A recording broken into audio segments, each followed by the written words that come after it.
Kisah ini diawali dari sebuah rumah mungil di kawasan pertanian di pinggiran Montevideo, Uruguay. Seorang lelaki tua berpenampilan lusuh tampak sibuk merangkai bunga kerisan. Ia adalah Jose Mujica, mantan presiden Uruguay. Kebersahajaan tak pernah lepas dari dirinya. Dunia pun mengagumi karena sikapnya itu.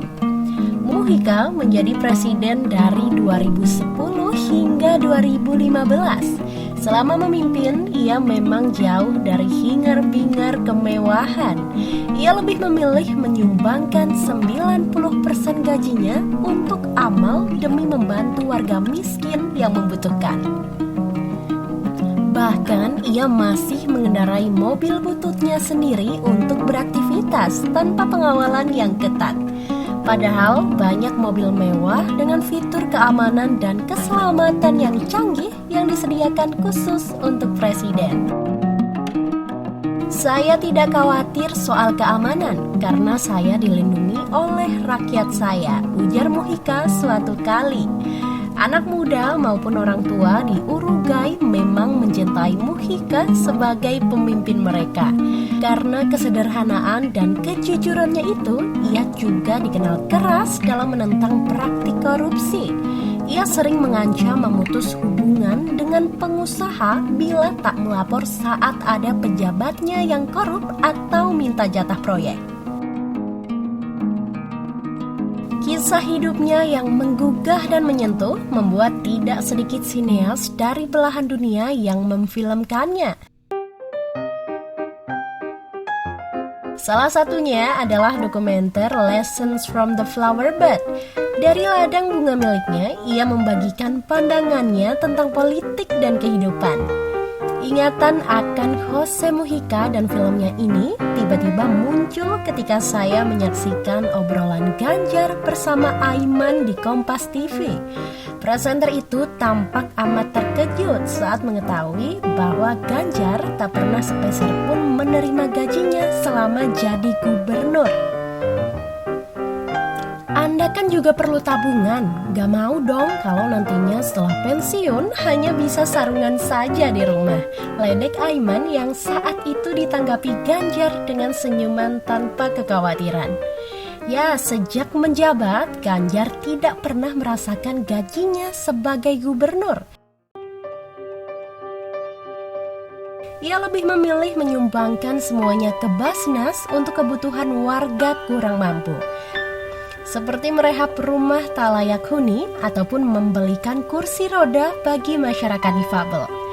Gajinya memang tidak besar, mungkin hanya sekitar 8 juta sebulan. Namun itu akan sangat berharga bagi masyarakat yang kehidupan ekonominya masih berkekurangan. Sama seperti Mujica yang menjalani laku sederhana dalam kepemimpinannya karena tak ingin melupakan akar dirinya dari keluarga miskin, Ganjar pun demikian. Ia berasal dari lereng Gunung Lawu, tumbuh dari keluarga yang amat sederhana. Bahkan untuk kuliah, keluarganya harus menggadaikan sertifikat rumah. Mungkin itulah yang membuat Ganjar menjadi pemimpin yang sekaligus adalah teman rakyat. Ia lebih bisa memahami keinginan rakyat, sebab tak lain dirinya adalah bagian dari mereka. Ganjar mau membaur, mau duduk-duduk minum kopi untuk sekedar bercanda dengan warganya.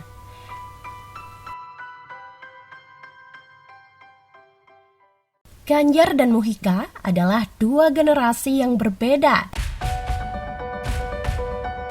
Namun, rupanya mereka punya banyak kesamaan. Keduanya sama-sama menjadikan politik sebagai jalan pengabdian, bukan sebagai cara untuk memperkaya diri. Jika Mujica sering meminta pengusaha untuk melapor saat ada pejabat yang korupsi, Ganjar pun tak segan memarahi keduanya. Baik pejabat maupun pemborong jadi santapan kemarahannya saat mencoba bermain-main dengan pekerjaan.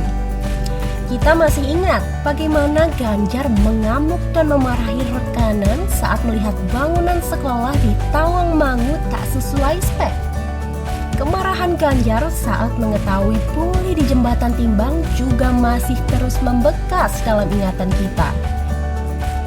Mboten korupsi, mboten ngapusi, rupanya memang bukan sekedar tagline pemanis, namun telah menjadi garis politik kepemimpinan Ganjar.